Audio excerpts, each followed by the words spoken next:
నిఘా TV news కు స్వాగతం.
అమ్మా 25 కూర కూడా ఇస్తావా?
దిద్దిన తిలకం నీవన్నా గుండెల పోరు జెండా నీవన్నా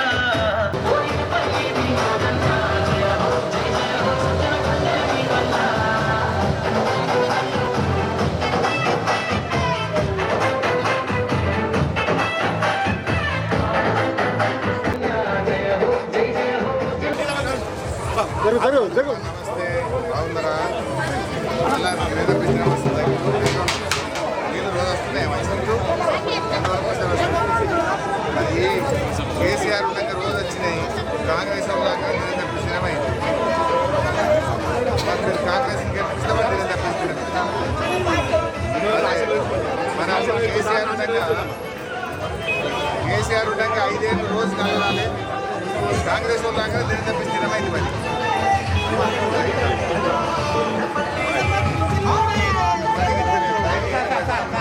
4,000 మోసం చేసి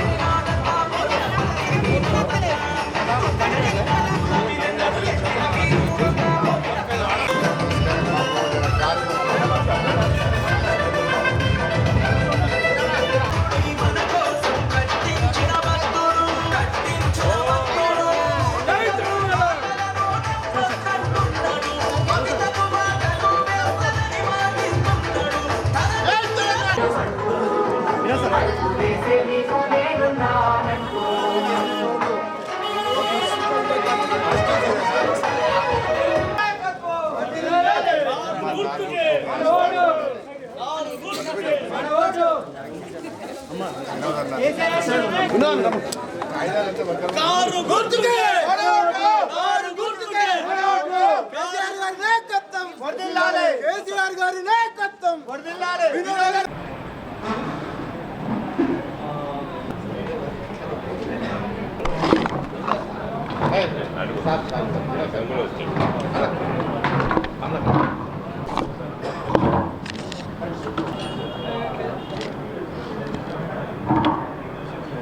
బాబు ఈ ఫ్యాన్ ఆఫ్ చేయను పెట్టుకోండి కార్యకర్తలు 5 నిమిషాలు quick and small press meet.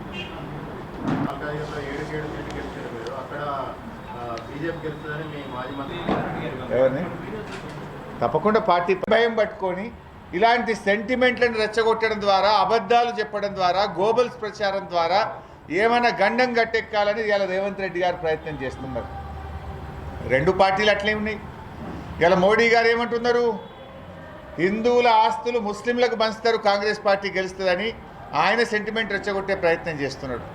ఈయన అంటున్నాడు బీజేపీ గెలిస్తే రిజర్వేషన్లు తీసేస్తారని ముఖ్యమంత్రి గారు రెచ్చగొట్టే ప్రయత్నం చేస్తున్నాడు.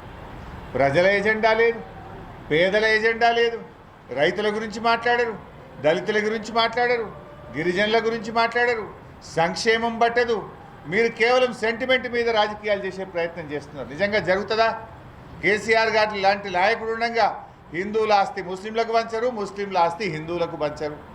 కేసీఆర్ లాంటి నాయకుడు ఈ దేశంలో ఎంతోమంది రీజనల్ పార్టీస్ ఉన్నాయి, ఎంతోమంది బలమైన నాయకత్వం ఉన్నది. రిజర్వేషన్లు రద్దు జరుగుతుందా? రిజర్వేషన్లు పెంచాలే తప్ప రద్దు అనేటువంటి జరుగుతుందా ఈ దేశంలో? నా అది జరగదు, నా ఇది జరగదు అంటే 2 పార్టీలు కూడా ఏంటంటే ప్రజలను సెంటిమెంట్తో, వాళ్ళ ప్రజలతో సెంటిమెంట్ ద్వారా గెలవాలని, సెంటిమెంట్ రెచ్చగొట్టాలని ప్రయత్నం చేస్తున్నారు. కానీ నీ ప్రజల ఎజెండా ఏది? బీజేపీ గెలిస్తే సిలిండర్ ధర పెరిగింది, గ్యాస్ ధర పెరిగింది, జీఎస్టీ పెట్టి నిత్యావసర వస్తువుల ధరలు పెరిగినాయి. ఇలా రేవంత్ రెడ్డి గారు ప్రభుత్వం వచ్చినాక ధరల మీద అదుపే లేదు. కందిపప్పు ధర 170 రూపాయలు అయింది, సిమెంట్ బస్తా 65-70 రూపాయలు పెరిగింది, స్టీల్ పెరిగింది, కంకర పెరిగింది, ఇసుక ధర పెరిగింది. పేదవాడు ఇల్లు కట్టుకునే పరిస్థితి లేదు, పేదవాడు కడుపు నిండా అన్నం తినే పరిస్థితి లేదు. ధరలు విపరీతంగా పెరిగిపోయినాయి, పరిపాలన గాలికి వదిలేసినారు. ఇవాళ ఇవన్నీ కూడా దీని మీద ఎజెండా జరగాలి. కానీ ఇవాళ వీటిని అటు బీజేపీ పట్టించుకోదు, ఇటు కాంగ్రెస్ కూడా పట్టించుకోదు. పేదల ఎజెండా మర్చిండ్రు.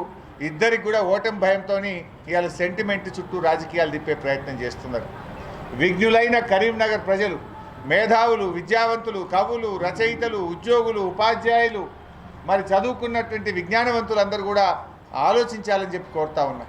10 ఏళ్ల కేసీఆర్ గారు ఈ రాష్ట్రంలో త్రాగునీటి సమస్య పరిష్కారం చేసిండ్రు, విద్యుత్ సమస్య పరిష్కారం చేసిండ్రు, సాగునీటి రంగంలో మంచి అభివృద్ధిని సాధించారు, పేదల సంక్షేమం కోసం అనేక కార్యక్రమాలు తెచ్చారు. మరి అలాంటి పార్టీని ఇలా నిలబెట్టాల్సినటువంటి బాధ్యత, మళ్ళీ గెలిపించాల్సినటువంటి బాధ్యత కరీంనగర్ కానీ ఈ రాష్ట్రంలో మేధావులందరి మీద కూడా ఉంది. మీరందరూ కూడా ఆలోచించండి. ఈరోజు ఈ దేశ రాజకీయాలు, ఈ రాష్ట్ర రాజకీయాలు ఏ రకంగా రెచ్చగొట్టడం ద్వారా లబ్ధి పొందాలని ప్రయత్నం చేస్తున్నారు.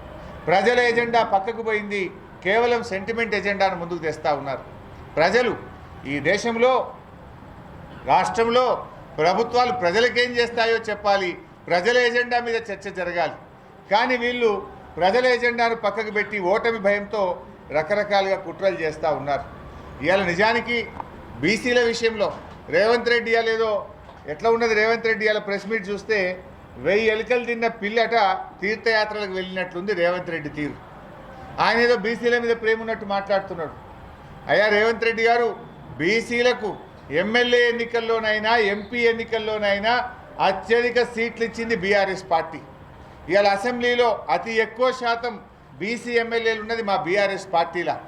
నువ్వు బీసీలకు అన్యాయం చేసినావు. నీకు ఆ మాట్లాడే నైతిక హక్కే లేదు. బీసీలకు జనగణన జరగాలని అసెంబ్లీలో 2 సార్లు తీర్మానం చేసింది బీఆర్ఎస్ పార్టీ. బీసీలకు మంత్రిత్వ శాఖ పెట్టాలని కేంద్ర ప్రభుత్వం మీద ఒత్తిడి పెంచి అసెంబ్లీలో తీర్మానం చేసింది బీఆర్ఎస్ పార్టీ. ఇవాళ ఈ రకంగా బీసీల కోసం బాగా కృషి చేసినటువంటి పార్టీ ఇవాళ బీఆర్ఎస్ పార్టీ. ఇవాళ మీరు ఏ రోజు కూడా బీసీల సంక్షేమం పట్టుకోలేదు, మాటలు ఎక్కువ చేతలు తక్కువ మీ. అందువల్ల నేను మీతో కోరేది ఒక్కటే, అందరూ ఆలోచించారు. ఇవాళ రాష్ట్ర ప్రజలకు కూడా రేవంత్ రెడ్డి ఏ రకంగా బీజేపీతో కుమ్మక్కైందో అర్థమవుతా ఉంది. నువ్వు అదానిని పోయి అలాయి బలాయి చేసుకున్న నాడే నువ్వు బీజేపీ ఎట్లా కుమ్మక్కైందో అర్థమైంది. ప్రధానమంత్రి గారి పర్యటనలో బడే భాయ్ ఆగే భీ తుమారా ఆశీర్వాద్ చాహియే అని నువ్వు బహిరంగంగా అన్న రోజే నువ్వు బీజేపీతో కుమ్మక్కైంది అర్థమవుతా ఉంది. ఎలా ఆజ్ తక్ ఇంటర్వ్యూలో ఢిల్లీలో నువ్వు మాట్లాడినప్పుడు కూడా బీజేపీకి ఓటేయండి అని బహిరంగంగానే నువ్వు చెప్పినప్పుడే నిజస్వరూపం బయటపడ్డది. ఇవాళ కరీంనగర్లో కూడా అదే జరుగుతూ ఉంది. నువ్వు నామినేషన్లు రేపు లాస్ట్ డేట్ అనేదాకా క్యాండిడేట్ను ఫైనల్ చేయకపోవడం వెనుకున్న రహస్యం ఏంది? నువ్వు హుజూరాబాద్లో ఎట్లయితే బలహీనమైన అభ్యర్థిని పెట్టి బీజేపీకి సహకరించినవో కరీంనగర్ పార్లమెంట్ ఎన్నికల్లో కూడా బలహీనమైనటువంటి అభ్యర్థిని పెట్టి ఇలా బీజేపీ గెలుపుకు నువ్వు కుట్ర చేస్తూ ఉన్నావు. ఈ విషయాలు అర్థమైనాయి కరీంనగర్ ప్రజలకు. కరీంనగర్ ప్రజలు కూడా అందుకే ఒక విద్యావంతుడు, ఒక మేధావి, అభివృద్ధి సాధకుడు, ఇవాళ తెలంగాణ కోసం ఆనాడు ఉద్యమంలో పనిచేసిండు, ఇవాళ కరీంనగర్కు మరి ఎంతో గొప్పగా ఇటు రైల్వే లైన్ కానీ స్మార్ట్ సిటీ కానీ కానే కాదన్న పనులను కరీంనగర్కు సాధించినటువంటి వినోద్ కుమార్ లాంటి వ్యక్తి ఈరోజు కరీంనగర్ ఎంపీ కావాలని ఈ జిల్లా ప్రజలు కోరుకుంటున్నారు. మేధావులు, విజ్ఞులు అందరూ కూడా ఆలోచించాలి. మరి కేంద్రంలో బీజేపీ ప్రభుత్వం ఉన్నా మరి ఈయన గారు ఒక్కటన్నా సాధించిండా? ఏం సాధించిండు కరీంనగర్కు? మాటలు తప్ప ఏమున్నాయి? వినోదన్న కేంద్రంలో వేరే ప్రభుత్వం ఉన్నా తన శక్తి యుక్తులను ఉపయోగించి అసలు అవకాశం లేకుండా స్మార్ట్ సిటీ సాధించిండు. మధ్యలో రైల్వే లైన్ ఆనాడు కేంద్ర మంత్రిగా కేసీఆర్ శాంక్షన్ చేస్తే మూలకు పడితే ఎంపీగా ఇలా కరీంనగర్ రైల్వేను ఉరుకులు పరుగులు పెట్టించింది వినోద్ కుమార్ గారు. అందువల్ల ఇలా వినోదన్న గెలవాల్సినటువంటి అవసరం. కరీంనగర్ అభివృద్ధి కొనసాగాలన్నా, కరీంనగర్ మేలు జరగాలన్నా ఇలా వినోద్ కుమార్ గారు గెలవాల్సినటువంటి అవసరం ఉంది. సంజయ్ గారి మాటలు డొల్లా అని ప్రజలకు అర్థమైంది. నువ్వు హైదరాబాద్ జిహెచ్ఎంసీ ఎన్నికల్లో కూడా అదే చెప్పినావు కదా, బండి పోతే బండి, కారు పోతే కారు, ఇల్లు పోతే ఇల్లు అన్నీ ఇస్తాను. గెలిచినాక ఏమైంది? ఏమైనా జరిగిందా? హైదరాబాద్ ప్రజలకు ఏమైనా ఒరిగిందా? నువ్వు కేవలం మాటలు చెప్తావు తప్ప చేతల్లో ఏమి చెయ్యలేడు అని కూడా ఇవాళ హైదరాబాద్ ప్రజలకు అర్థమైంది, కరీంనగర్ ప్రజలకు అర్థమైంది. నేను గెలిపించిన కార్యకర్తల్ని ఏ రోజైనా పట్టించుకున్నావాను? బీజేపీ కార్యకర్తల్ని కష్ట సుఖాలని ఎప్పుడన్నా ఆలోచించినావా?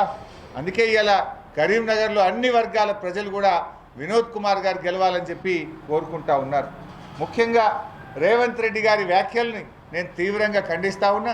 రేవంత్ రెడ్డి గారు కేవలం ఓటమి భయంతో అటు దేవుడి మీద ఒట్లు పెట్టడమో, ఇటు రిజర్వేషన్ల ముసుగులో కొత్త డ్రామాకి ఆయన తెరలేపినాడు. కానీ రేవంత్ రెడ్డి గారు గుర్తుపెట్టుకోవాల్సింది ఒకటే, ప్రజలు నీ ఒక్కసారి నువ్వు మోసం చేయగలుగుతావు కానీ ఎప్పుడూ మోసం. కరీంనగర్ మా సీనియర్ జర్నలిస్టులకు అందరికీ ప్రత్యేకంగా నమస్కారం తెలియజేస్తూ, ఈరోజు రాష్ట్ర ముఖ్యమంత్రి రేవంత్ రెడ్డి గారు హైదరాబాద్లో ప్రెస్ మీట్ పెట్టారు సాయంత్రం పూట. రేవంత్ రెడ్డి గారు ప్రెస్ మీట్ చూసిన తర్వాత ఒక విషయం స్పష్టమైంది. ఏంటంటే ఆయనకు ఓటమి భయం పట్టుకున్నది. పార్లమెంట్ ఎన్నికల్లో కాంగ్రెస్ పార్టీ ఓడిపోతే ఆయనను దించేస్తారనేటువంటి భయం ఆయన మాటల్లో, ఆయన ముఖంలో స్పష్టంగా కనబడతా ఉంది. అందుకే రేవంత్ రెడ్డి గారు ఈరోజు గత 2-3 రోజులుగా మనం చూస్తూ ఉంటే దేవుళ్ళ మీద ఒట్లు పెట్టుకోవడమో, రిజర్వేషన్లు ఎత్తివేస్తారని సెంటిమెంట్ మాటలు మాట్లాడుతూ ఉన్నాడు. ఆయన ఈ ఎన్నికలు తన పాలనకు రెఫరెండంగా చెప్పినటువంటి రేవంత్ రెడ్డి ఈరోజు భయంతో సెంటిమెంటల్ మాటలు మాట్లాడుతున్నాడు. ఆయన 6 గ్యారంటీల గురించి మాట్లాడతలేడు, ఎన్నికల సమయంలో ఇచ్చిన 420 హామీల గురించి మాట్లాడతలేడు, ఆయన 4.5 ఏళ్ల పాలన గురించి మాట్లాడతలేడు. ఆయన 4.5 నెలల పాలనలో తెలంగాణ ప్రజలు ఈరోజు ఈ ప్రజలకు దక్కింది ఏమన్నా ఉందంటే, ఆయన పాలనను ఒక్క మాటలో చెప్పాలంటే అయితే తిట్లు, లేదంటే దేవుని మీద ఒట్లు. ఇది తప్ప ఏమైనా ఉన్నదా? అయితే తిట్లు, లేదంటే దేవుడి మీద ఒట్లు. ఏ ఊరికి పోతే ఆ దేవుడి మీద ఒట్టు పెట్టి ప్రజల్ని మరోసారి మాయ చేసే ప్రయత్నం చేస్తున్నారు రేవంత్ రెడ్డి గారు. ఎందుకు? ఆల్రెడీ బాండ్ పేపర్ల గారెడ్ అయిపోయింది. ఒకసారి బాండ్ పేపర్లను అడ్డం పెట్టుకొని రాష్ట్ర ప్రజల్ని మోసం చేశారు. ఇప్పుడు మళ్ళీ రెండవసారి బాండ్ పేపర్ల నాటకం నడవదని ఇప్పుడు దేవుడిని అడ్డం పెట్టుకొని రాజకీయాలకు పాల్పడుతూ ఉన్నారు. అయితే ఆ ఓటమి భయంతో ఈరోజు ఆయన ప్రెస్ మీట్లో ఏమంటారంటే, BRS party BJP match fixing చేసుకుందని ఇవాళ ఆయన ఆరోపణ చేశారు. ఆయన తీరెట్లుందంటే వెనకటికట దొంగతనం చేసిన దొంగనే దొంగ దొంగ అని గట్టిగా అరుచుకుంటూ ఉరికిండట. ఇవాళ రేవంత్ రెడ్డి తీరు కూడా అట్లే ఉంది. ఇవాళ నువ్వు మ్యాచ్ ఫిక్సింగ్ చేసుకున్నావు, బీజేపీతో మ్యాచ్ ఫిక్సింగ్ చేసుకున్నది రేవంత్ రెడ్డి. ఇది రాష్ట్ర ప్రజలకు స్పష్టంగా అర్థమవుతుంది. ఇవాళ హుజూరాబాద్ ఎన్నికల్లో ఏం చేసినావు నువ్వు? ఆ రోజు హుజురాబాద్ ఉప ఎన్నికలు జరిగితే వీక్ క్యాండిడేట్ను పెట్టి కాంగ్రెస్ డిపాజిట్ జప్తయ్యేటట్టు చూసి బీజేపీ గెలుపుకు సహకరించింది నువ్వు. దుబ్బాక ఉప ఎన్నికలో కానీ, మునుగోడు ఉప ఎన్నికలో కానీ, హుజూరాబాద్ ఉప ఎన్నికల్లో 3 చోట్ల నీ కాంగ్రెస్ పార్టీ డిపాజిట్ ఎందుకు పోయింది? నువ్వు బీజేపీతో కుమ్మక్కై బలహీనమైన కాంగ్రెస్ పార్టీ అభ్యర్థులను పెట్టి పరోక్షంగా నువ్వు బీజేపీకి సహకరించి 3 చోట్ల బీజేపీ పార్టీని దగ్గరుండి గెలిపించింది రేవంత్ రెడ్డి. దానికి ప్రతిఫలంగా నాగార్జున సాగర్లో మీరు అక్కడ కూడా సహకరించుకున్నారు ఇద్దరు. ఈ రకంగా ఇలా బలహీనమైనటువంటి అభ్యర్థులను పెడుతూ నాగార్జున సాగర్లో ఏమైంది? బీజేపీ బలహీనమైన అభ్యర్థి పెడితే బీజేపీ డిపాజిట్ పోయింది. అంటే మీరిద్దరు మ్యాచ్ ఫిక్సింగ్ల ఆట గత కొంతకాలంగా ఆడుతూ ఉన్నారు. ఇప్పుడు కూడా రేవంత్ రెడ్డి భయంతో ఏం మాట్లాడుతున్నాడు? బీఆర్ఎస్ బీజేపీ కలిసిందట, బీజేపీ రేపు రిజర్వేషన్లు ఎత్తేయడానికి బీఆర్ఎస్ సహకరిస్తుంది అని మాట్లాడితే ఇది మతిలేని మాటలా, అతి తెలివి మాటలా? రేవంత్ రెడ్డి గారికి అయితే మతి మరపన్న అయి ఉండాలి, లేదా అతి తెలివన్న అయి ఉండాలి. బీఆర్ఎస్ కదా ఈ దేశంలో అసెంబ్లీలో ఏకగ్రీవ తీర్మానం చేసింది బీఆర్ఎస్ పార్టీ.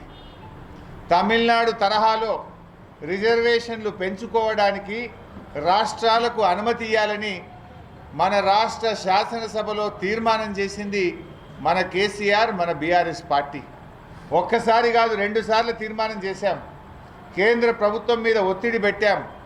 మా బీఆర్ఎస్ పార్టీ ఎంపీలు లోక్సభలో తమిళనాడు తరహాలో రిజర్వేషన్లు పెంచుకోవడానికి రాష్ట్రాలకు అనుమతి ఇవ్వాలని చెప్పి పార్లమెంట్లో కొట్లాడింది కూడా బీఆర్ఎస్ పార్టీ. కానీ వాళ్ళు రేవంత్ రెడ్డి గారు దాన్ని తిప్పి మాట్లాడతాడు. అయితే అతి తెలివి లేదా మతిమరుపు. ఎందుకు ఈ మాట చెప్పాల్సి వస్తున్నది? మేమేమో రిజర్వేషన్లు పెంచడానికి రాజ్యాంగ సవరణ చేయమని మేమంటే ఈయన గారు ఏం ఆరోపణ చేస్తున్నాడు? రిజర్వేషన్లు తీసేయడానికి ఇలా బీఆర్ఎస్ బీజేపీకి సపోర్ట్ చేస్తుందనే అతి తెలివి మాటలు మాట్లాడుతున్నాడు. ఇటు రిజర్వేషన్ల ముసుగులో కొత్త డ్రామాకి ఆయన తెరలేపినాడు. కానీ రేవంత్ రెడ్డి గారు గుర్తుపెట్టుకోవాల్సింది ఒకటే, ప్రజలు నీ ఒక్కసారి నువ్వు మోసం చేయగలుగుతావు కానీ ఎప్పుడూ మోసం చేయలేవు. మన 6 గ్యారంటీలతోనో బాండ్ పేపర్లతోనో సోనియా గాంధీ గారి లేఖలతోనో నువ్వు అత్యవసర మెజార్టీతో 64 సీట్లతో ప్రభుత్వం ఏర్పాటు చేసినావు. కానీ ఇలా పార్లమెంట్ ఎన్నికల్లో నీ పీఠం కదిలింది. కేసీఆర్ గారి బస్సు యాత్రతోని ఈ రాష్ట్ర ప్రజలు వీళ్ళందరూ కూడా బీఆర్ఎస్ వైపు చూస్తున్నటువంటి పరిస్థితి ఉంది. ఇలా కరీంనగర్లో మీ ప్రభుత్వం వచ్చింది. ఇవాళ నేను కోతిరాంపూర్ ఏరియాలో పాదయాత్ర చేసి ఇక్కడికి రావడం జరిగింది. అక్కడ మహిళలు చెప్తున్నారు, బిడ్డ కేసీఆర్ ఉండగా రోజు మంచినీళ్ళు వచ్చినాయి, ఏమైందేమో ఈ కాంగ్రెస్ వాళ్ళు వచ్చి 4 నెలలు కాలేదు, దినం తప్పించి దినం నల్లొస్తుంది బిడ్డ, మురికి నీళ్ళు వస్తున్నాయి బిడ్డ అని మహిళలు ఇవాళ మేము పాదయాత్ర చేస్తుంటే కరీంనగర్ పట్టణ ప్రజలు చెప్తా ఉన్నారు. ఏమైంది? 5 ఏళ్ళు కేసీఆర్ హయాంలో ప్రతిరోజు త్రాగునీరు వస్తుందెట్లా, ఇవాళ మీరు రాగానే రాదెట్లా అని అడుగుతా ఉన్నారు. మీరు ఇంకోటి కూడా ఆలోచించండి.